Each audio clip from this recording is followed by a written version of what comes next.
Assalamualaikum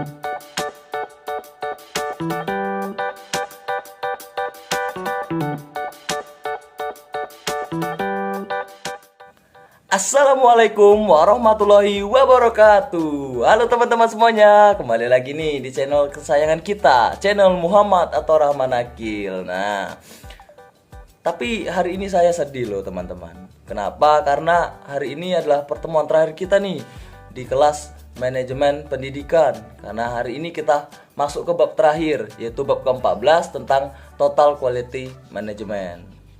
Nah, gimana kabar teman-teman semua? Baik, alhamdulillah. Semoga tugas-tugas di rumah sudah diselesaikan ya. Tetap semangat dan tetap semangat untuk mengerjakan tugas, belajar dan menuntut ilmu. Baiklah, tanpa basa-basi lagi, kita akan masuk ke materi pertama, yaitu tentang konsep dasar Total Quality Management. Nah, seperti yang dapat kalian lihat teman-teman pada layar, itu TQM gitu ya. Total Quality Management merupakan suatu usaha keras untuk membutuhkan kerjasama dari semua instansi pendidikan terkait terwujudan mutu dalam lembaga pendidikan atau sekolah. Nah, pada dasarnya setiap lembaga pendidikan atau sekolah menginginkan suatu mutu yang tinggi dan unggul. Untuk mewujudkan mutu tersebut, maka diperlukanlah atau diterapkanlah TQM ini atau Total Quality Management ini. Ya, itu fungsi dari salah satu kenapa alasannya adanya konsep Total Quality Management pada pendidikan. Nah, kemudian di sini kita akan membahas tentang definisi itu Total Quality Management ya teman-teman. Udah tahu belum apa definisinya? Tadi udah saya jelaskan loh di awal. Apa? Baiklah, saya akan jelaskan lebih dalam lagi. Nah, menurut para ahli, menurut Zahroh ini, TQM merupakan suatu pendekatan dalam usaha memaksimalkan daya saing melalui perbaikan secara terus-menerus. Nah, itu adalah menurut Zahroh, teman-teman. Nah,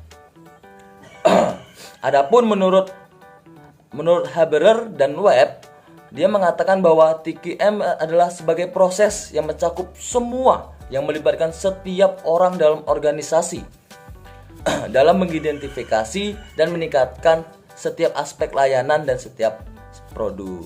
Nah, itu adalah pengertian Total Quality Management atau TQM.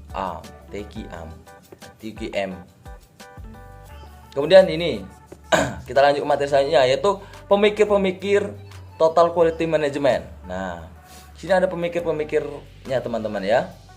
Itu dapat dilihat pada layar ada 4, yaitu ada W. Edward Deming, ada J.M. Juran, ada Armand V. Feigenbaum, ada Philip B. Crosby. Nah, kenapa sih harus ada pemikir-pemikir ini?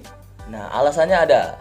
Bisa kalian baca teman-teman, bahwa alasannya adalah ketika teori manajemen mutu dalam bidang ekonomi diadopsi ke dalam bidang pendidikan. Nah, jadi TQM ini berasal dari ilmu ekonomi ya, bidang ekonomi, terus diterapkan ke bidang pendidikan. Nah, ternyata banyak menimbulkan masalah karena adanya perbedaan karakteristik antara ekonomi industri dengan pendidikan. Oleh karena itu dibutuhkanlah pemikir-pemikir ini untuk menyelesaikan masalah tersebut, teman-teman semuanya ya.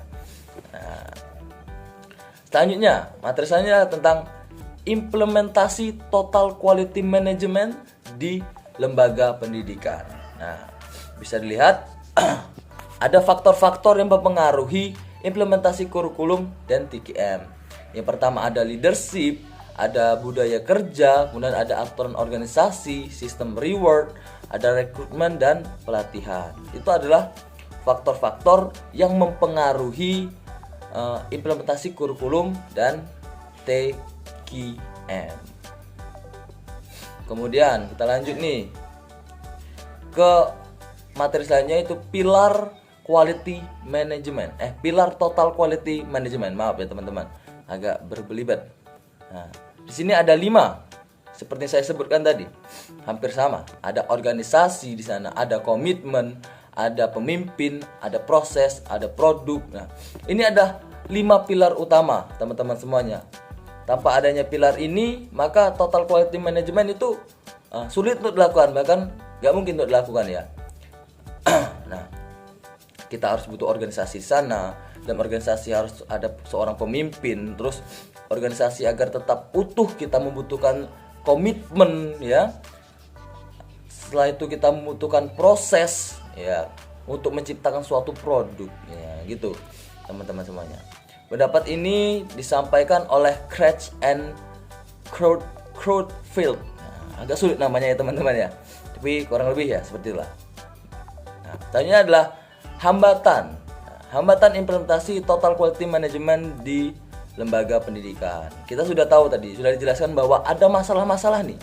Nah, apa itu? Nah, di sini dijelaskan bahwa menurut Salis, kendala yang harus diatasi ketika memperkenalkan TQM adalah kerja keras dan waktu. Nah, sedangkan menurut Fusco, faktor kesuksesan manajemen mutu pendidikan antara lain ada faktor suksesannya teman-teman, yaitu ada kepemimpinan yang kuat, ada perbaikan sistem secara berkesinambungan, ada metode statistik bahwa setiap personel yang melaksanakan manajemen mutu harus berani berbicara berdasarkan fakta atau data, kemudian memiliki visi dan nilai bersama, dan yang kelima adalah konsisten pada pelanggan. Nah, itulah materi yang ke F ya. Kita lanjut ke materi G, yaitu filosofi baru. Nah, filosofi baru, materi terakhir ya, terakhir di bab ini, yaitu dijelaskan dasar dari filosofi mutu produk mempunyai beberapa prinsip. Ada 2 prinsip, yaitu yang pertama, tidak ada pendekatan tunggal untuk memecahkan masalah mutu produk dalam organisasi. Kemudian, produk bermutu prima hanya dihasilkan oleh organisasi yang mempunyai struktur organisasi yang baik, proses produksi yang andal, dan manajemen pembelian bahan baku yang juga sangat baik. Hingga untuk menciptakan produk yang baik, kita harus memiliki pemimpin yang hebat, teman-teman. Kita harus memiliki proses yang baik dan benar ya. Harus memiliki kurikulum yang bagus gitu ya. Kemudian bagaimana penrekrutan gitu ya. Kalau di pendidikan, penrekrutan tenaga pendidik dan juga peserta didik itu bagaimana. Nah, itulah penjelasan pada bab kali ini. Mohon maaf kalau banyak yang salah ya teman-teman ya. Maklum karena saya hanya manusia biasa, bukan manusia luar biasa. Saya ucapkan terima kasih banyak pada teman-teman yang udah nonton nih dari bab pertama sampai bab ke-14 ini. Terima kasih, saya ucapkan sekali lagi pada teman-teman. Semoga ilmu ini bermanfaat bagi teman-teman semuanya.